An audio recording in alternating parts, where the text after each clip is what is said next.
mbokk yi xarit yi ñu doon seetaan maa ngi leen di jox dig daje fii ak fukki fan ak juróom ci beneen numéro santé mag d'ici là restez connectés DTV.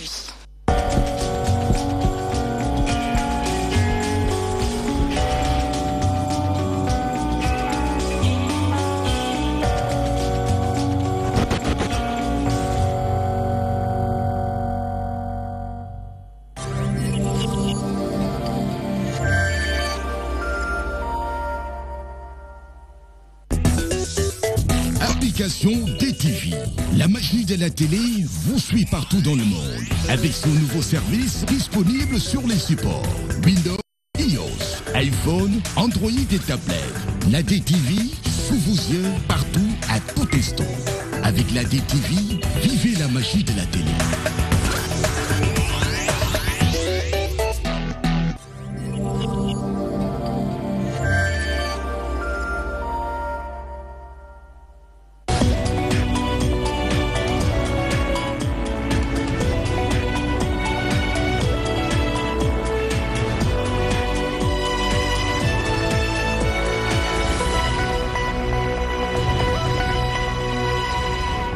« 20h sur DTV, le journal, ici est titre. Affaire Karim Wade et Khalifa Sall, le président de la République n'exclut pas une amnistie, une déclaration diversement perçue, mais l'amnistie n'est pas à confondre avec la grâce. La différence vous sera expliquée dans cette édition. Remous au port autonome de Dakar, les agents de la Chambre de commerce ont bloqué le trafic. Ils protestent contre la mise sur pied d'un nouveau pont bascule. Et puis à Liberté 6, les eaux usées installent une ambiance invivable pour les habitants. Ils sont à bout de nerfs, ils indexent leur mer et prônent l'exécution de projets d'assainissement dans leur localité. Et puis à la découverte ce soir de Kouli, c'est l'un des quartiers les plus anciens de Tivaouane. La localité est fortement ancrée aux valeurs religieuses. La raison est à chercher dans l'œuvre de Cheikh El Hadj Malick Sy. À voir dans cette édition.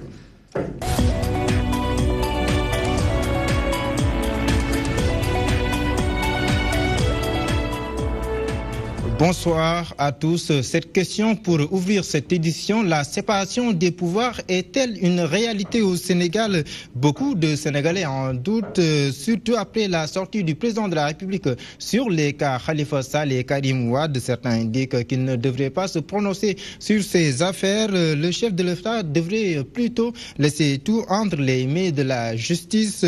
Mais pour d'autres, c'est tout à fait normal car le président Macky Sall doit rendre compte au peuple sénégalais. La déclaration du président Sall sur l'affaire Karim Wade désole ces Sénégalais. Selon eux, le chef de l'État doit respecter la séparation des pouvoirs. Il n'appartient pas au président de la République de dire ce que doit faire la justice. Vous savez, lui, il occupe une station, il doit la gérer. La justice occupe une autre station, c'est à elle de gérer cette dernière. À mon avis, c'est la justice qui devait en parler, parce qu'il faut aussi respecter le principe de séparation du pouvoir. Par contre, ce Sénégalais partage l'avis du président de la République. Selon lui, Karim Wade doit rendre compte devant les Sénégalais. Ismaïla Madior Fall avait dit que s'il rentre au pays, il doit rendre compte. Donc c'est normal que la justice fasse son travail. Pour Abdou et Doudou, le président ne devait pas se prononcer sur les affaires qui concernent le pays à travers les chaînes françaises. Vraiment, je n'ai pas aimé le fait que le chef de l'État parle de cette affaire à l'extérieur, alors que nous avons notre presse nationale. Ici, au moins, il pouvait en parler. Pour quelles raisons nos chefs d'État ont l'habitude d'aller jusqu'à l'extérieur pour faire des déclarations? Je ne dirais même pas que c'est une déclaration, mais c'est une menace. C'est une influence, c'est une ingérence. On peut faire la politique, quoi, mais il y a un minimum de respect par rapport à la population, quoi. L'interview sur France 24 du président Sall a suscité beaucoup de doutes sur la séparation des pouvoirs au Sénégal, en en croire nos interlocuteurs. Même si certains estiment que Karim Wade doit revenir sans crainte, d'autres par contre croient qu'il doit donner des explications aux Sénégalais. Grâce et amnistie, deux mots qui vous sont probablement familiers. Attention à ne pas les confondre. Ces deux notions juridiques produisent des effets différents. Dans quel cas s'applique une amnistie ou une grâce? Quelle est la différence entre ces deux notions juridiques? Élément de référence dans cet élément de Chantal Bachir. En dehors des différents aménagements de peine, les condamnés peuvent bénéficier des mesures de faveur pouvant aboutir à l'extinction de leurs sanctions. La grâce et l'amnistie, deux notions à ne pas confondre. Ces deux mécanismes du droit pénal produisent des effets différents. La grâce présidentielle ne fait pas disparaître les infractions et les sanctions qui sont prononcées. Alors que quand il s'agit de l'amnistie, il est du ressort du pouvoir législatif de voter une loi pour effacer les condamnations et les sanctions, du moins je dirais les infractions et les condamnations qui ont été prononcées à l'endroit, par exemple, d'une personne. La grâce présidentielle émane d'une décision du chef de l'État, mais repose sur des critères bien définis. Il y a une demande adressée au supérieur hiérarchique, et maintenant, il faut savoir qu'on va mettre ça sur la table du président de la République en fonction du comportement des détenus. Maintenant, le président de la République peut, lors de certaines cérémonies, ça peut être des fêtes civiles, décider de pouvoir donner la grâce présidentielle. Par contre, l'amnistie est un acte législatif relevant de la compétence exclusive du Parlement. Donc là, c'est une volonté étatique, une volonté, je dirais, politique, allant dans le sens de pardonner des personnes qui sont responsables d'infractions, quelle que soit la nature de l'infraction, infraction délictuelle, criminelle ou contraventionnelle. L'amnistie, elle assure l'annulation de toute sanction pénale, tandis que la grâce supprime ou diminue le quantum de la sanction, mais ne fait pas disparaître la condamnation. La politique à présent, le département de Dagana est à 57% de son objectif de collecte de parrains pour le président Macky Sall. Le ministre des Infrastructures terrestres y a mobilisé ce week-end ses partisans pour combler le gap. Le président Macky Sall y est attendu pour lancer des travaux du pont transfrontalier entre le Sénégal et la Mauritanie. À Dagana, nous rejoignons notre correspondant sur place, Ici, dans la commune de Ross Béthio, dans le département de Dagana, c'est l'union qui fait la force. Les leaders républicains se sont tous unis comme un seul homme pour la victoire finale du président Macky Sall en 2019. Ici, nous additionnons, nous ne faisons pas de la soustraction. Bekay Diop plus Mansour Ndiaye plus Fally Seck et Lamad Gueye sont tous ensemble. Dagana, c'est vrai, je reprends le mot, avait fini de nous rassurer. Mais avec cette mobilisation, mais surtout cette unité, le département de Dagana a fini par faire partie des départements réservés du président de la République, son Excellence Macky Sall. En ce moment-ci, le département de Dagana a déjà collecté 57% de son objectif de parrainage. C'est bien, mais peut mieux faire, selon Abdoulaye Daouda Diallo.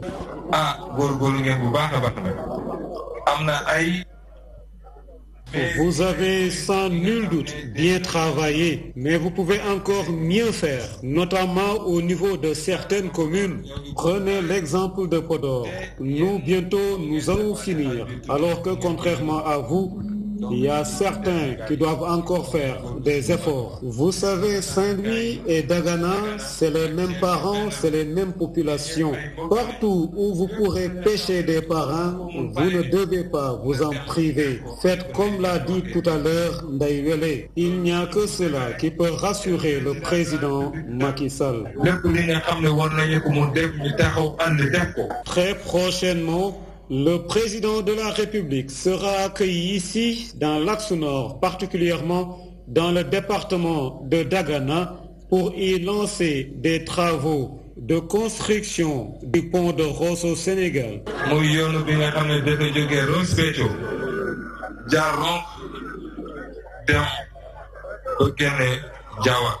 Une première route sera construite entre Rosso Béthio, Ronkhe et Guédé Diawa. Le président de la République nous avait donné des instructions fermes pour qu'on démarre d'abord les travaux de cette route avant qu'on ne lance ceux du pont entre Rosso Sénégal et Rosso Mauritanie. Ce qui nous avait empêché de le faire, c'était qu'on était en plein en période d'hivernage. Maintenant que c'est terminé, nous pouvons le faire. Autre bonne nouvelle, le maire vous l'a dit tout à l'heure, 11 km de pistes seront construites.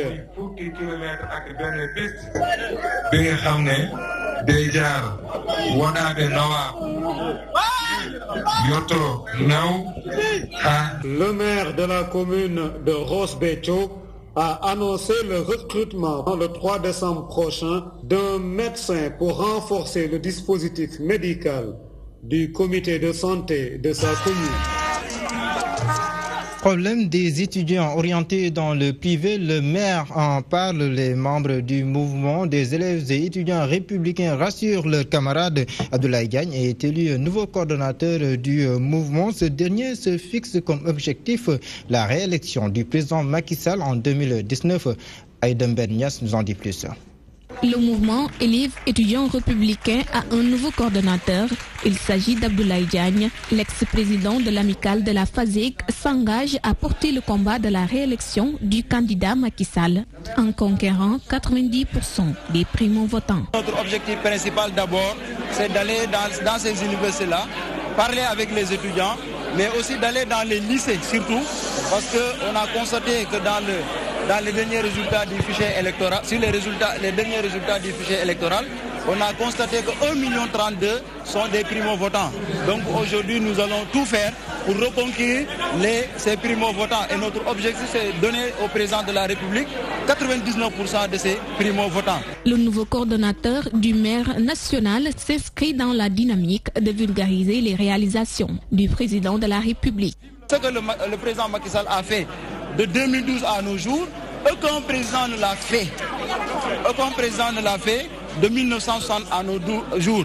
Donc vous avez vu récemment, le président est venu à l'université, il a visité, il a inauguré aussi des pavillons à hauteur de 4000 lits. Aujourd'hui, les 4 de 2012 à nos jours s'est retrouvé avec 5800 lits. Concernant l'affaire Falloussen, les étudiants républicains pensent qu'il est préférable de laisser la justice faire soigneusement son travail. La justice aussi est libre de faire soigneusement son travail sans pour autant au moins agir en sorte de pression ou autre chose. Donc je pense qu'aujourd'hui, nous, tout ce qu'on peut faire, c'est au moins demander à ce que la justice accélère le dossier.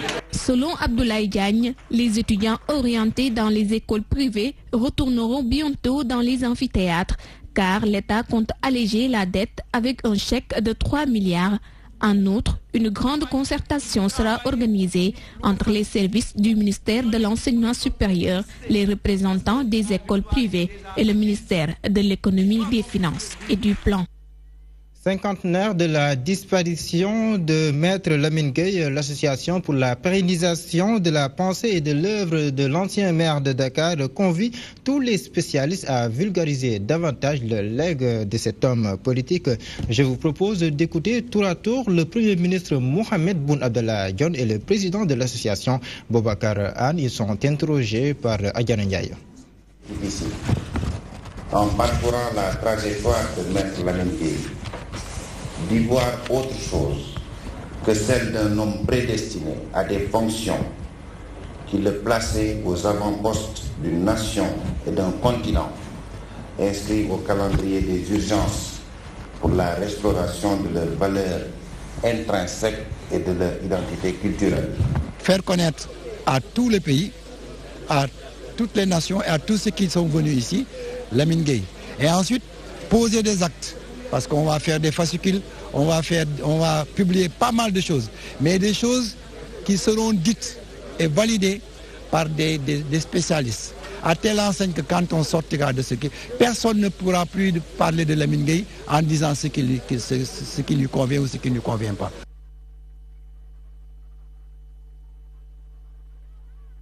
Petit problème technique dans cette édition. Je vous l'annonçais en titre Rififi ce matin au port autonome de Dakar. Les agents des chambres de commerce, d'industrie et d'agriculture ont bloqué le trafic et pour cause, ils protestent contre la mise sur pied d'un nouveau pont bascule sur le périmètre portuaire, un domaine qui leur est exclusivement réservé suite à un décret présidentiel. Ils soupçonne le président du Conseil national du patronat d'être derrière cette affaire. Mansousso nous en dit plus. Pont bascule numéro 6, 7 et 8 du port autonome de Dakar. Un domaine exclusivement réservé à la Chambre de commerce, d'industrie et d'agriculture par décret présidentiel. Et selon la loi, les agents se chargent d'assurer la sincérité des pesées nécessaires aux transactions économiques. Mais aujourd'hui, ce monopole semble bien être menacé. TVS Necotrans et maintenant TVS du groupe belge, ils ont décidé depuis hier matin de faire le pesage public sur leur propre pont, alors que leur pont servait juste pour une vérification. Parce que d'habitude, ils passaient sur les ponts de la Chambre de commerce. Parce qu'il y a un décret qui consacre cela, qui donne le pesage public à la Chambre de commerce. Mais eux, ils se lèvent un beau jour. Bon, je ne sais pas qui sont leurs appuis. Et ils disent qu'ils vont peser directement sur le pont et sortir directement, sans passer ni par les ponts de la SIAD, de la Chambre de commerce, ni par les PSC du port autonome de Dakar. Les certificats de pesage que les chambres de commerce délivrent sont seuls opposables dans tous les litiges dans le monde entier. C'est une prérogative que l'État a donnée à la Chambre de commerce, que la Chambre de commerce n'est pas prête à laisser à personne. Depuis hier, nous avons fait la douane, les plus hautes autorités de la douane, les plus hautes autorités du port. Chacun se cache derrière des alibis. Le port dit qu'il n'a pas autorisé à ce que ces gens-là pèsent chez eux. La douane dit que si le port m'autorise, je vais les bloquer. Baïdi Agne, le nom est lâché, le président du CNP au banc des accusés. Selon les agents de la Chambre de commerce, d'industrie et d'agriculture, il serait derrière cette affaire qui défrait la chronique. Agne, c'est le principal actionnaire de TVS actuellement. Vous savez, TVS et Necotrans étaient jumelés. Necotrans a été vendu à Bolloré. Mais TVS actuellement, les plus majoritaires, c'est Baïdi Agne. C'est le patronat du CNP. C'est lui le porte-parole du TVS. On ne peut pas comprendre que des Sénégalais acquièrent des sociétés et qui ne veulent pas respecter la réglementation. Une situation sans conséquence pour les chambres de commerce, mais aussi et surtout pour l'État du Sénégal. Ils ne respectent pas le TVA. Et la Chambre de commerce est là pour assurer cette sincérité. Tout TVA à partir du 15 est versé directement au Trésor. Et selon la loi, seul le certificat délivré par les services du poids public des chambres de commerce, d'industrie et d'agriculture peut être opposable à un tiers en cas de litige sur les poids d'un chargement.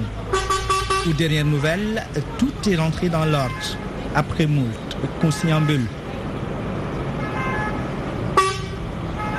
Les eaux usées indisposent les habitants de Liberté 6. L'odeur est suffocante et cela pose un véritable problème d'assainissement, mais surtout de santé publique.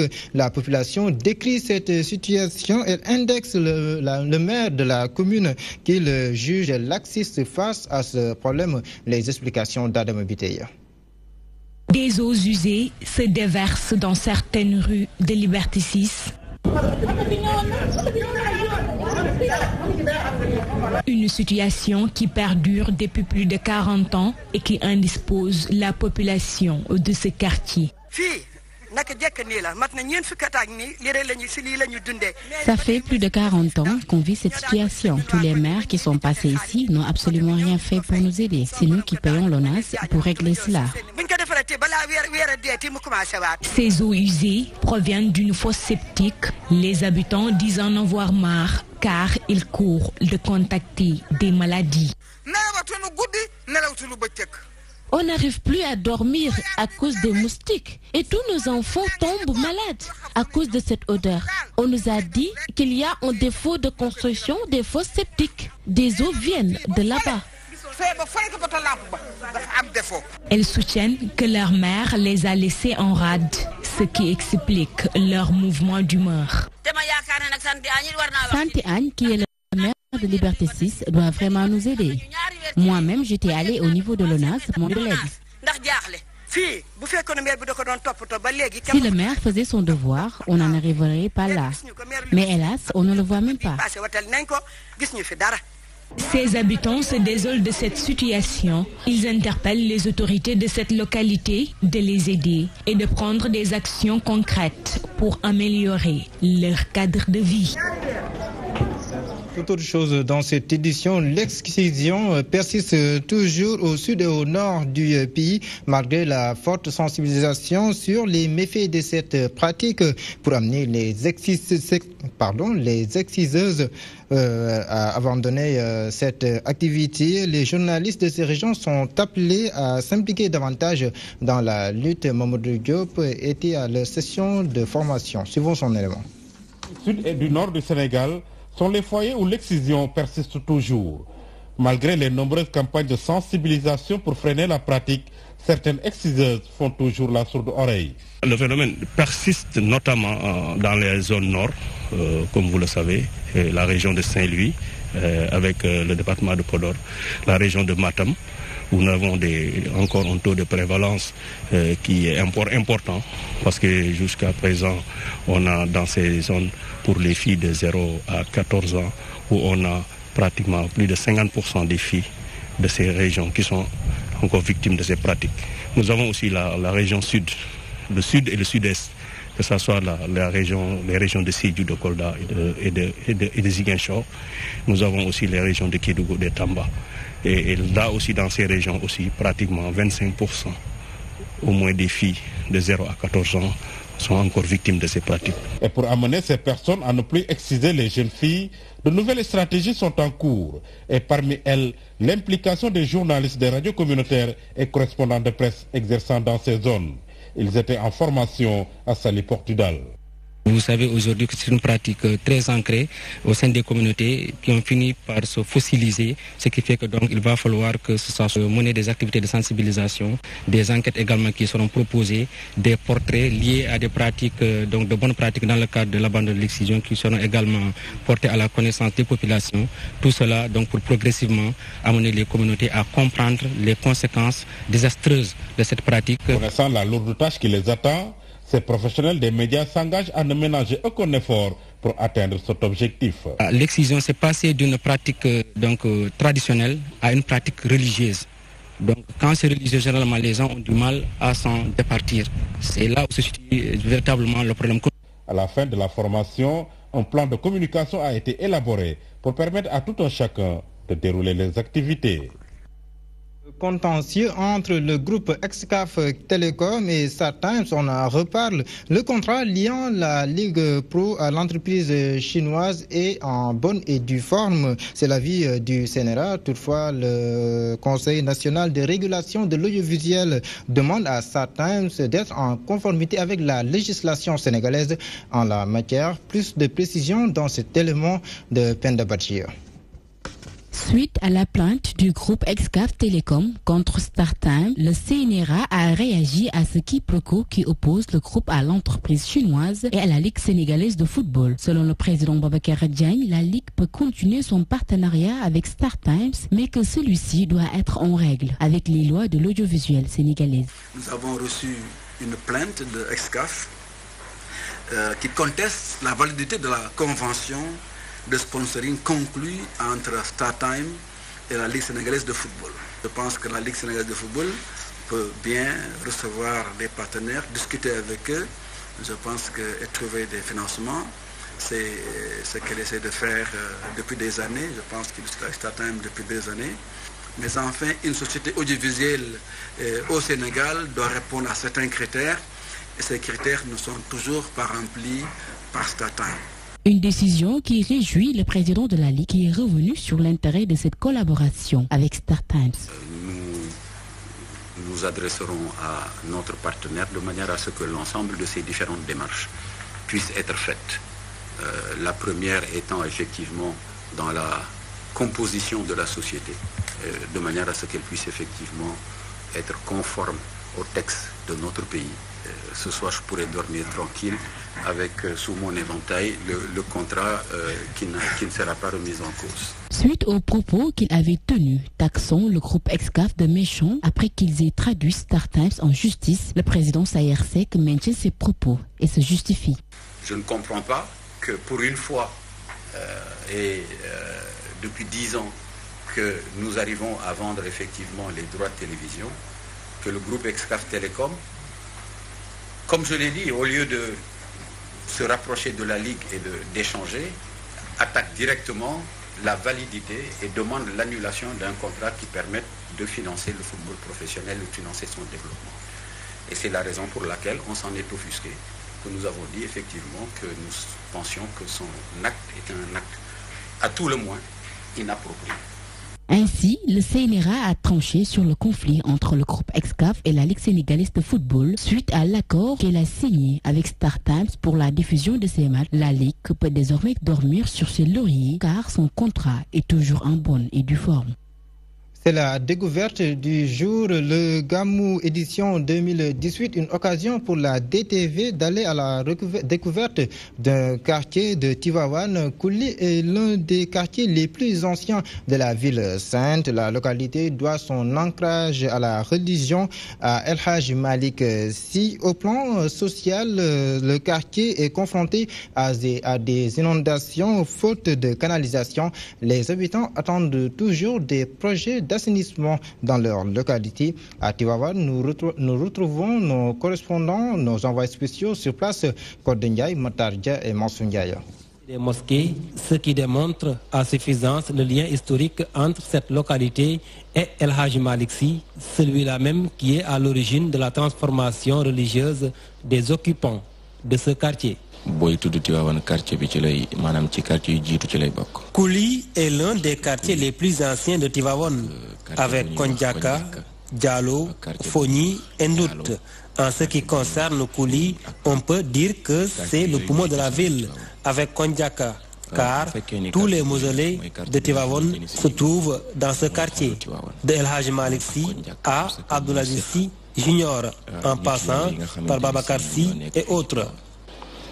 ku mel ni Cheikh Seydil Hadji Malick boo doon laajte fi mu tudd dañ naan la Kondiaka mais Kondiaka ak Kouli benn tali moo leen séparé boo doon laaj Serigne Babacar Sy dañu naan la Kouli wala ñu ne la Kondiaka parce que benn tali moo leen séparé bu dee Serigne Abdoul Aziz Sy Al Amine la même chose ñoom ñëpp ñu ngi ci Kouli diggante Kouli ak Kondiaka. Toutefois, tout n'est pas rose à Kouli. Le sommeil des populations de la localité est hanté par les inondations durant l'hivernage, ce qui pousse ses habitants à interpeller les autorités. Pendant l'hivernage, nous vivons un calvaire à cause des inondations. Les sapeurs-pompiers passent plusieurs heures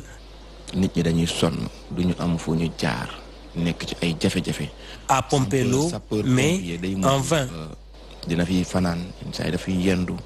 C'est toujours des difficultés en période d'hivernage ici dans le quartier. Mais du tere dañuy manque tay bu suba nga gis mu indi wat ay jafé jafé wala ñu manque tay bu suba mu tawat ñu delu ci wat lolu mom bokku na ci li nga xamanteni ci moy suñu jafé jafé ci walu dekk way il y a pas de problème d'eau, je te le dis.